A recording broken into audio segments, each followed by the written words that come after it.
Chez Guy Hockey, nous croyons qu'une estimation ne doit pas seulement être gratuite, elle doit surtout être juste. En mars, c'est le mois de l'estimation. Faites estimer votre bien et gagnez peut-être une voiture et des coffrets week-end. Bonjour à tous et bienvenue dans votre JT Immobilier quotidien. Tout de suite, le sommaire de ce lundi 26 mars. Dans votre édition, nous recevrons Loïc Quentin, le président de la FNAIM Loire-Atlantique. Il nous parlera de l'état du marché immobilier français et évoquera également sa candidature à la présidence de la FNAIM. On découvrira ensuite que les taux immobiliers sont beaucoup plus attractifs en province que du côté de la capitale. Et enfin, ne manquez pas les infos de la planète Immo. En bref, bienvenue dans votre journal. Et on commence ce journal avec un invité exceptionnel. Il nous vient tout droit de Loire-Atlantique. C'est le président de la FNAIM Loire-Atlantique. Il s'agit de Monsieur Loïc Quentin. Bonjour. Bonjour. Merci d'être avec moi aujourd'hui sur ce plateau. Avec plaisir. Bienvenue chez nous, sur le plateau de TV Immo. Alors, vous êtes le président de la FNAIM Loire-Atlantique. Alors, on n'a pas encore eu l'occasion de faire connaissance. Donc, je vous propose tout simplement de me dire un petit peu qui vous êtes, quelles sont vos occupations, votre parcours aujourd'hui. Un petit survol très rapide. Je suis professionnel de l'immobilier depuis 1978, adhérent à la FNAIM depuis 1980, soit 32 ans. J'exerce la profession d'agent immobilier, syndic de copropriété, administrateur de biens, sous l'enseigne Quentin Immobilier.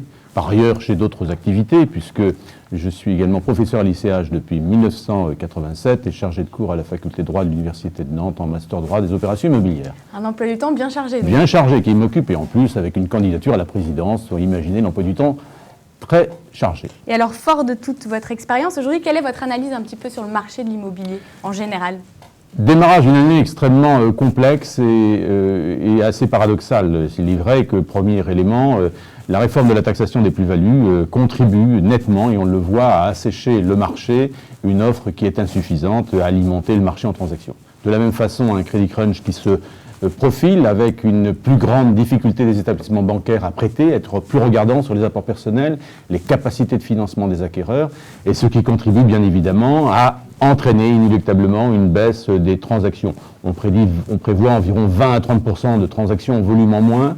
C'est assez important, c'est ce que l'on avait connu en 2007, et ce qui laisse aussi entendre des difficultés dans certains cabinets chez nos propres confrères. Et alors justement, quelle est la répercussion sur les professionnels de l'immobilier aujourd'hui ? Les professionnels... Les prédictions ne sont pas bonnes, donc quelle est la répercussion directe ? La répercussion est directe, et bien évidemment, un téléphone qui ne sonne pas aujourd'hui, qui sonne de moins en moins, une inquiétude, et notamment avec la période des élections préélectorales qui est actuelle, ne contribue pas non plus à envisager à très court terme une dynamique du marché. C'est inquiétant. Donc vous êtes pour l'instant au sentiment où vous allez essayer de faire évoluer les choses. Comment est-ce qu'on peut essayer d'enrayer un petit peu tout ça ? Il faut que le marché évolue. Dans tous les cas, il faudrait des annonces prometteuses. Mais malheureusement, en raison de cette période électorale, je crois que nous avons un horizon qui est au demeurant assez complexe, et au moins pour l'année 2012. Et c'est le rôle des professionnels, ça, aujourd'hui, de s'occuper de ça, essayer de relancer un petit peu ? Je crois que dans tous les cas, si les professionnels ne sont pas à l'avant-garde de leur marché, s'ils ne sont pas force de proposition, acteurs référents, eh bien, dans tous les cas, ça c'est le rôle des fédérations, c'est le rôle des syndicats, et le rôle des syndicalistes devrait justement, pour que le marché redémarre et le marché soit dynamique. Et nous devons être force de proposition à ce sujet. Et vous, alors justement, quel va être votre rôle ? Vous vous portez candidat à la présidence de la FNAIM. Aujourd'hui, donc vous allez essayer aussi de faire bouger les choses. Je me porte candidat parce que d'abord je suis un syndicaliste. Je suis candidat parce que j'ai des convictions, mais je suis aussi candidat parce que d'abord c'est un projet qui est assez ancien, je l'avais envisagé pour 2017, je le serai pour 2012, parce que je crois l'urgence de la situation m'a invité à le faire, et puis parce qu'il n'y avait qu'un candidat, je ne peux pas accepter sous la règle démocratique d'avoir un seul dialogue et un monologue. Donc vous êtes l'opposition ? Je ne suis pas forcément l'opposition, je suis pour une réflexion partagée, qu'il y a une contradiction au sein de notre métier, parce que l'urgence, je crois qu'il y a urgence effectivement à réfléchir sur l'avenir des professionnels, l'avenir de nos métiers. Je pense que nous avons certainement fait une erreur. On vient de traverser 10 années d'exception, où les marchés de l'immobilier ont connu une croissance, une augmentation de 142% en 10 ans. On s'est contenté de ce train de vie, d'un train de vie confortable, sans faire de prospective, sans faire d'analyse, sans être visionnaire sur l'avenir de nos professions. Et on le voit aujourd'hui, et sans même porter attention aux réformes et aux modifications de la loi. Je pense aux modifications de la loi ENL, notamment aux modifications de la loi Hoguet sur les statuts des agents commerciaux, que nous n'avons pas anticipé, et aujourd'hui qui plongent l'ensemble des professionnels dans des contradictions et des difficultés d'exercice de leur profession extrêmement complexe et difficile à résoudre. Et nous n'avons pas su mettre à profit, je crois, qu'alors que nous aurions pu anticiper, faire de l'analyse, de la prévision et préparer les 10 années prochaines qui vont être des années de turbulence et des années compliquées. Justement, quelles sont vos prévisions pour les années à venir, ou du moins pour l'année à venir ? Bien, dans tous les cas, pour les années, je le disais, dans tous les cas, lorsqu'il y a une baisse des volumes en transactions, cela entraîne inévitablement, cela entraîne aussi une baisse des prix. On risque d'avoir les deux effets conjugués, mais qui va aussi se traduire par des difficultés dans les cabinets immobiliers. Une autre difficulté se présente chez les professionnels de l'immobilier aujourd'hui, c'est notamment la concurrence des réseaux de mandataires, des gens qui exercent une profession sans qualification, alors que le statut d'agent commercial est un statut où il n'existe aucun lien de subordination entre l'employeur. C'est dangereux pour vous, ça, les réseaux de mandataires ? C'est très dangereux. Ça va à l'encontre même de tous les combats qu'a pu faire la FNAIM, compte tenu que nous avons toujours exigé une exigence de qualité, une exigence de professionnel. Et à ce titre, on va laisser l'exercice d'une profession à des gens qui se comportent comme des ouvreurs de porte ou des porte-clés. Donc c'est vous militez pour les formations ? Bien évidemment, je suis formateur moi-même depuis plus de 16 ans et je puis vous dire que la formation est la clé de voûte et la qualification est un titre à donner à nos négociateurs pour leur permettre effectivement d'avoir droit de place, droit de cité, mais qu'on élève le niveau de la profession et de façon régulière si on veut être reconnu et si on veut être entendu par les pouvoirs publics. Je crois que c'est là l'ambition et c'est là notre combat, de ne pas laisser des gens faire un travail à notre place, sans compétence, sans contrôle, parce que là, ça serait effectivement la fin de la profession. Ça pourrait dénaturer complètement l'avenir de la profession et doit avoir une répercussion directe sur le métier de l'immobilier en règle générale. À la fois direct sur le métier de l'immobilier et aussi sur le consommateur. Les consommateurs sont nos alliés dans ce combat. Ils ont besoin d'avoir confiance, de transparence. Absolument. Il faut professionnaliser et élever le niveau d'intervention des professionnels sur l'Hexagone et en totalité. Voilà. Donc la formation sera un de vos objectifs également en tant que candidat, c'est quelque chose vers lequel vous... Comme elle l'a été par le président actuel, René Palincourt a toujours défendu la formation, et à juste titre, en créant le SI, et dans tous les cas, plus il y aura d'instituts de formation, plus il y aura de contributions à la formation, mais il faut la rendre obligatoire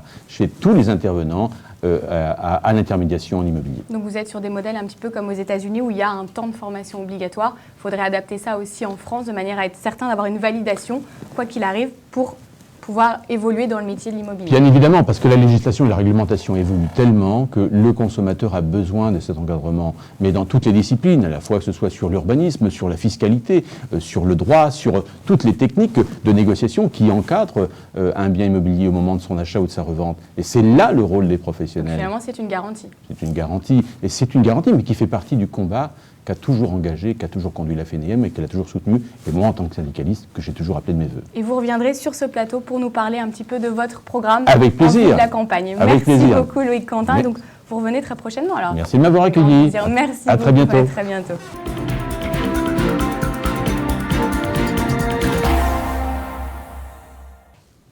Allez, de retour sur la capitale, figurez-vous qu'à Paris, le pouvoir d'achat immobilier est le moins attractif de France. Les détails avec Mickaël Martin. Ah, la province, son calme, son cadre de vie, ses routes sans embouteillage et ses faibles prix du mètre carré. Car oui, l'immobilier provincial est plus avantageux que son homologue parisien. Si l'on prend en compte le revenu moyen par ménage et donc sa capacité réelle de remboursement sur 20 ans, un acquéreur peut prétendre en moyenne à une surface de 62 mètres carrés à Strasbourg ou Rennes, alors qu'il devra se contenter que d'une surface de 31 mètres carrés dans la capitale. C'est en tout cas ce que dévoile une étude menée par empruntis.com et meilleursagents.com. En France, la capacité d'acheter varie considérablement d'une grande ville à une autre. Outre Rennes et Strasbourg qui s'élèvent donc à 62 mètres carrés, Nantes est à 58 mètres contre 55 à Lyon ou encore 51 à Marseille. Enfin, cette étude explique que si les prix d'achat baissaient de 20%, plus d'un tiers des acquéreurs potentiels reviendraient sur le marché.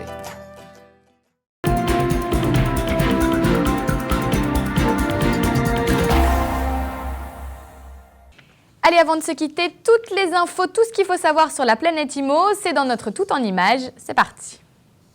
Un Starbucks Coffee, un restaurant classe croûte, un chocolatier Jeff de Bruges, mais pas de Burger King. La nouvelle vient officiellement de tomber, en même temps que la liste des commerces qui viennent garnir ce nouvel espace de 10 000 m² de la gare Saint-Lazare. Quelques 80 nouveaux commerces prennent leur quartier dans la gare parisienne, dont un Virgin Megastore et un Carrefour City qui sera même ouvert le dimanche matin. Le succès devrait être au rendez-vous, puisque la gare accueille plus d'1 million de voyageurs quotidiennement. Ils y habitent, mais officiellement elles ne sont pas à eux. Le cadastre britannique a estimé à près de 95 000 le nombre de maisons de milliardaires immatriculées au nom d'entreprises offshore. Situées dans des paradis fiscaux tels que les îles Vierges, ces sociétés écrans ne versent pas un penny à l'État britannique qui accuse une perte de recettes de plus d'1 milliard d'euros. Des stars du rock et des hommes d'affaires comme Mick Jagger, Bob Geldof ou encore Lakshmi Mittal font appel à cette technique pour payer moins d'impôts. Versailles sera à l'honneur en 2014 du Décathlon Solar, une compétition universitaire qui vise à concevoir et construire une maison solaire autonome en énergie. Le protocole d'accord scellant la participation de la préfecture des Yvelines a été signé mercredi dernier en présence de Benoît Apparu, ministre du Logement. L'événement, créé en 2002 par le gouvernement américain, réunit tous les 2 ans 20 équipes issues d'écoles et d'universités du monde entier.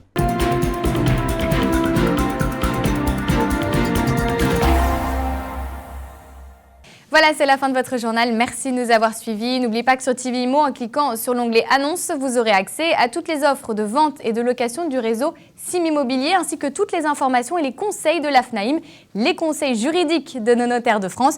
Et puis n'oubliez pas, en toute fin de semaine, ça y est, ça se rapproche. Je sais, je vous en parle depuis un petit moment déjà. C'est le Salon de l'immobilier. Nous serons sur place, donc à Paris, porte de Versailles, dès le 29 mars. En attendant, je vous retrouve demain pour un nouveau journal. Alors surtout, restez connectés, ne manquez rien et à demain.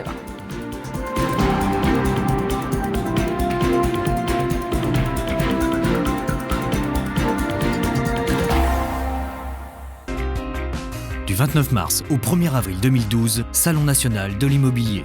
Paris, porte de Versailles, à visiter plus que jamais.